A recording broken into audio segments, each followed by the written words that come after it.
Greetings, members, one and all of the Salivation Nation. Somebody is in pretty big trouble, according to the CFTC. And by the way, it's another lesson of precious metals and counterparty risk. Let's explore.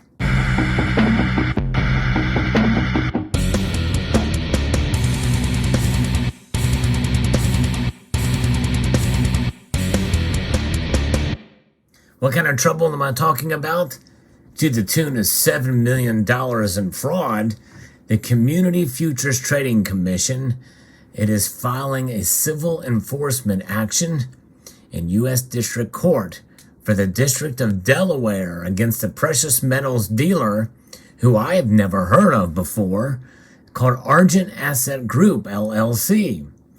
And as a precious metals depository, First State Depository Company, LLC, both of which are in Wilmington, Delaware, and their owner, Robert Leroy Higgins of Westchester, Pennsylvania, charging them with fraud in connection with a multi-million-dollar precious metal scheme. Now, the title of this is from the CFTC is the CFTC charges this Delaware precious metals dealer depository and their owner with ongoing fraud. So this is something that I guess was happening at the time that this had occurred. And a member of the community sent me this story, which I think was quite intriguing, with kind of another lesson that's tied to it. And I'll get to that in a moment. In a way, though, I kind of don't really necessarily see that as much of as a big deal as the greater lesson that means more for us as stackers in this community. So if you enjoy content like this, I hope you will consider pressing the thumbs up button and to consider subscribing to the channel. But this is fascinating to see the CFTC working in this area. Now, the other content that was sent to me is saying that they need to do more to stop the big banks. And yeah, I guess you could make that case.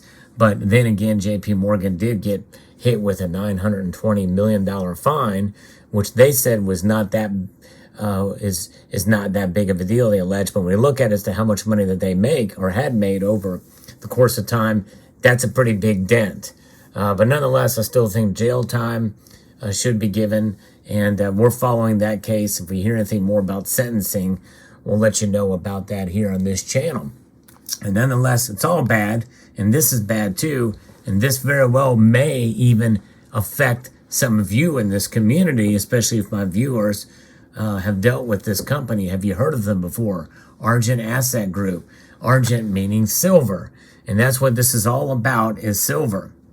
On September the 29th, U.S. District Court Judge Richard Andrews signed an ex parte statutory restraining order freezing assets controlled by the defendants, preserving records, and appointing a temporary receiver. A status hearing is scheduled for October the 11th. In continuing litigation against the defendants, the CFTC seeks restitution, disgorgement, ooh, that sounds kind of weird, civil monetary penalties, permanent trading and registration bans, and a permanent injunction against further violations of the Commodity Exchange Act and CFTC regulations as charged. As this enforcement action shows, the CFTC still vigorously investigate and seek to hold accountable those who make false promises and misappropriate customer funds, said Acting Director of Enforcement Gretchen Lowe. Now, and this is good. That ends that portion of the press release. However, there's a bit of background I'm going to get into involved here as well too. But I do think that the CFTC should also focus on the trading of precious metals, especially when these big dumps happen in the marketplace, and if there's still spoofing happening for the manipulation side against not only JP Morgan, but also some of these high-frequency trades. They really ought to look into that one way or the other and give us an accounting as to what's happening there, in my view. But here's the case background.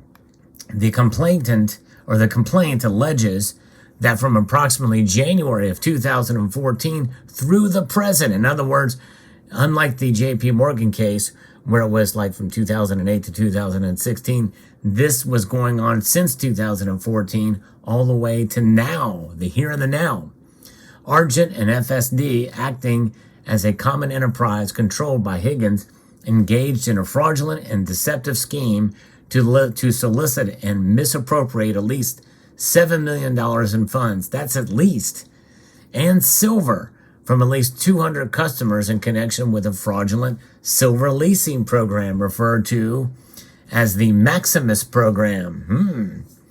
The complaint further alleges Higgins either directly engaged in deceptive conduct in furtherance of the scheme or did so indirectly by virtue of his being the control person of Argent and FSD. As alleged in the complaint, the Maximus program purported to offer customers guaranteed monthly lease payments in exchange for the use of silver purportedly purchased from Argent or silver owned by customers. Customers were told they would earn a monthly lease payment based on a sliding scale, in part dependent on the amount of silver the Maximus customers leased to Argent. Customers were falsely told, among other things, that Argent would acquire silver on their behalf. Their silver was securely stored by FSD in a storage facility, and their investments were guaranteed and fully insured. Boy, you want to talk about counterparty risk with precious metals, well, there you have it. In fact, it is the one thing that having it stored off-site, even at a supposed depository, it is all counterparty risk. And that risk involves what could potentially happen, what did happen here. At least that's what their complaint is about. In reality, as alleged in the complaint, customers' precious metals were not securely stored at FSD, but instead were misappropriated by the defendants. Moreover, on several occasions, the defendants also misappropriated funds intended to be used to purchase metals. As alleged in the complaint, the defendant's fraudulent scheme was not limited to the Maximus program. The defendants misappropriated other client assets and misled and deceived those clients when they attempted to withdraw their assets or transfer them to another depository. In addition, the defendants lied about the insurance covered by FSD, maintained and failed to adequately insure its clients' assets despite representations and guarantees it made to the contrary. The CFTC acknowledges and thanks the Financial Conduct Authority in the United Kingdom for their assistance in this matter. Wow, so apparently some of these people were overseas clients, further kind of insulating them from laws, for here in the United States.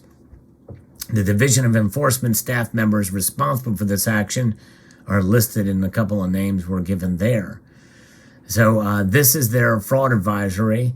The CFTC has issued several customer protection fraud advisories and articles that provide the warning signs of fraud, including the Precious Metals Fraud Advisory, which alerts customers to precious metals fraud and lists simple ways to spot precious metal scams. The CFTC also strongly urges the public to verify a company's registration with the CFTC before committing funds. If unregistered, a customer should be wary of providing funds to that entity, and there is a place where that can be found. So very interesting indeed. You can contact them at 866-366-2382 to file a tip or to find more information about this. And there's whistleblowers as well.